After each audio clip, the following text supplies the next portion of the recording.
තෙරුවන් සරණයි.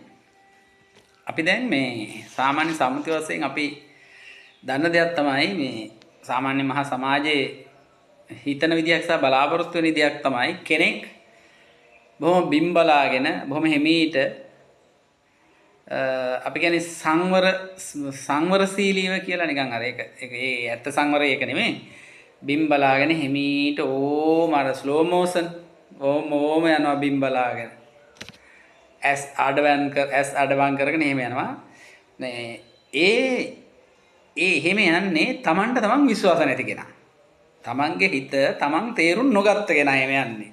නමුත් අපි හිතන් ඉන්නේ හරි සිල්වත්, හරි ගුණවත්, හරි හොඳයි බිම්බලාගෙන යන්නේ.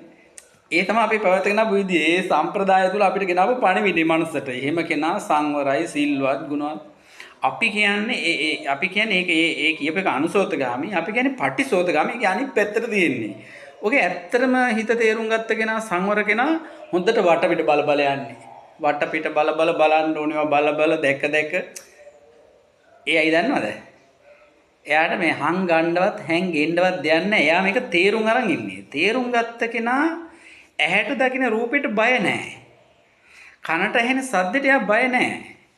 දිවට ශරීරයට දැනෙන දෙයට පහසට එයා බය නැහැ. මනසට නැගෙන පොට්ට සිතුවිලි වලට එයා බය නැහැ. හේතුව එයා මේක තේරුම් අරන් ඉන්නේ. එයා දන්නවා ඒ ඇහැට දැකෙන රූපෙට බය වෙන්න නෙමෙයි යෝන. ඒක තේරුම් ගන්නයි යෝන. තේරුම් ගත්තම එයා බය නැහැ. ඒකට එයා හොඳට බලනවා ඒක. හොඳට අහනවා ඒක. ඒකින් කියන්නේ මේ ධර්මයට පටහැනිව ජීවත් වෙනවා කියලා නෙමෙයි. ධර්මයෙන් නියම විදියටම කෙනෙක් ලෞතර බුදුදහම හරියටම කෙනෙක් තේරුම් ගත්තොත් හරියට දැනගත්තොත් ඒ කෙනා මේ බාහිරයට බය නැහැ.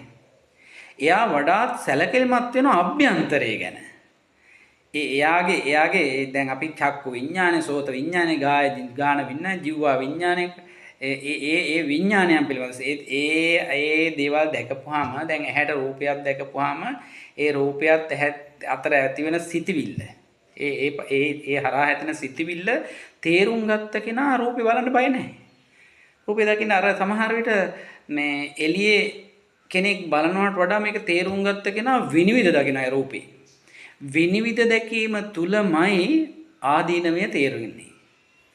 ආදීනවය දැනෙන්න ගන්න ආදීනවය සහ නිස්සරණයටපත් වෙන්නේ විනිවිද දකින්න කෙනාමයි. නැතුව රූපයක් දකින්නකොට බොරුවට බිම්බලාගෙන ඔහම බිම්බලාගෙන යනෝම ඊට පස්සේ ආපවෙල්ලක් බලන්න ඉඩ තියෙනවා. හැබැයි ඊට පස්සේ මේ අපි කියන කෙනා එහෙම නැහැ. කෙලින් එන කෙනා දිහා කෙලින් හරියට බලනවා.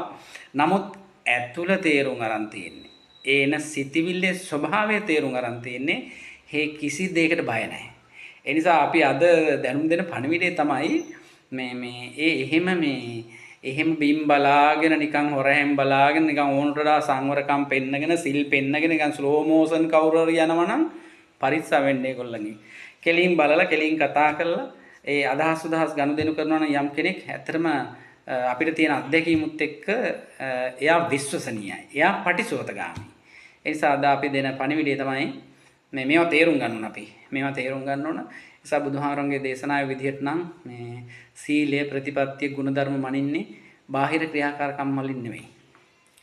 ඒක මේ අර අපි කියන්නේ මේ රංගපානවට වඩා තමන් විදිහට ජීවත් වෙන එක තමයි ඇත්තම ධර්මයේ දන්න කෙනාගේ ජීවිතයේ ස්වභාවය. අද දවසේ මගේ පණිවිඩය ඔක තෙරුවන් සරණයි.